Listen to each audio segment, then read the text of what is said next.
P4 పేరుతో కొత్త నాటకాన్ని ప్రారంభించాడు. ఎన్నికల ముందు సంపద సృష్టి సూపర్ 6 అన్నాడు. ఇప్పుడు ప్రభుత్వం సంపద సృష్టించదు, ఇప్పటికే సంపాదించిన వాళ్ళు పేదవాళ్లకు పంచాలి అంటున్నాడు. పేదరిక నిర్మూలన చేయాల్సిన బాధ్యత ప్రభుత్వానిదే. పేదరికం నిర్మూలన కావాలంటే విద్య, వైద్యం, ఉపాధి అవకాశాలు కల్పించాలి అని గుంటూరు జిల్లా వైఎస్ఆర్సీపీ అధ్యక్షులు అంబటి రాంబాబు గారు అన్నారు. చాలామంది ఉగాదిని చాలా అద్భుతంగా తొలి పండుగను చేసుకున్నారు. ఈ రాష్ట్ర ప్రభుత్వం ఉగాది రోజున ఒక అద్భుతమైన పథకం అని చెప్పి చాలా పెద్ద ఆర్భాటంతో తాడేపల్లిలో శాసనసభ పక్కనే ప్రాంగణంలో చాలా పెద్ద వేదికను ఏర్పాటు చేసి P4 జీరో పావర్టీ మార్గదర్శి బంగారు కుటుంబం టైటిల్ చాలా చక్కగా పెట్టి చాలా ఆర్భాటంగా రాష్ట్ర ముఖ్యమంత్రి గారు, ఉప ముఖ్యమంత్రి గారి సమేతంగా విచ్చేసి సుదీర్ఘమైనటువంటి సమావేశాన్ని నిర్వహించారు. ఈ కాన్సెప్ట్ తన బుర్రలో నుంచి వచ్చిందని, ఇది అద్భుతమైనటువంటి కాన్సెప్ట్ అని, ఆంధ్ర రాష్ట్రంలో పేదరిక నిర్మూలనకు ఇది దోహదపడుతుందని చెప్పేటటువంటి ప్రయత్నం చేశారు. చాలా దురదృష్టం అని మనవి చేస్తున్నాం. ఈ రాష్ట్రంలో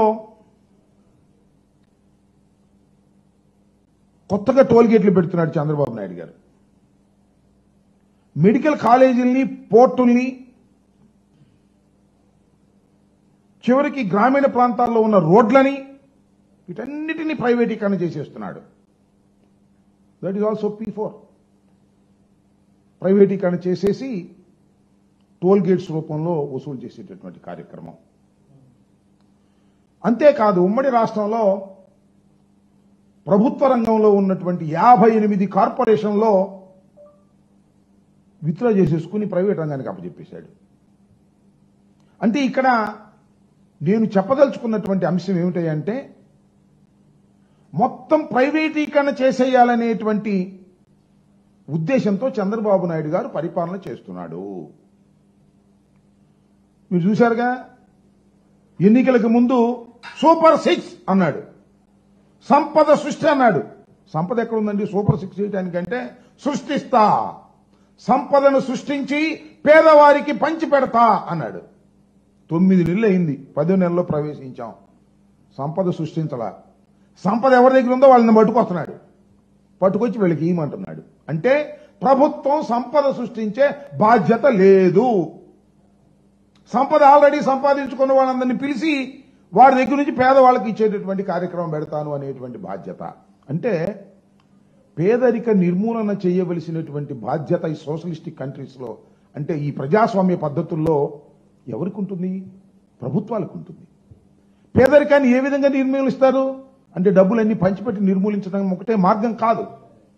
పేదరిక నిర్మూలన అంటే ఆ ప్రాంతంలో ఉన్నటువంటి పేద ప్రజలను పైకి తీసుకురావడం, ఉచితంగా విద్యను అందించడం, నాణ్యమైనటువంటి వైద్యాన్ని ఇవ్వడం, వారి కాళ్ల మీద వాళ్ళు నిలబడే విధంగా ఉపాధి కల్పించడం, ఇలాంటి కార్యక్రమాలు చేయటం ద్వారా పేదరికాన్ని నిర్మూలించేటటువంటి కార్యక్రమం చేయవలసినటువంటి బాధ్యత ప్రభుత్వాల మీద ఉంటుంది. ఇవాళ ప్రభుత్వం మీద లేదంట. హాయ్ ఎవ్రీవన్, నేను మీ Pavani. Please like, share and subscribe GRTV. Hi, I'm Jyoti Singh. Please like and subscribe GRTV channel. అందరికీ నమస్కారం, నా పేరు Sambit. Please like and subscribe GRTV. Thank you.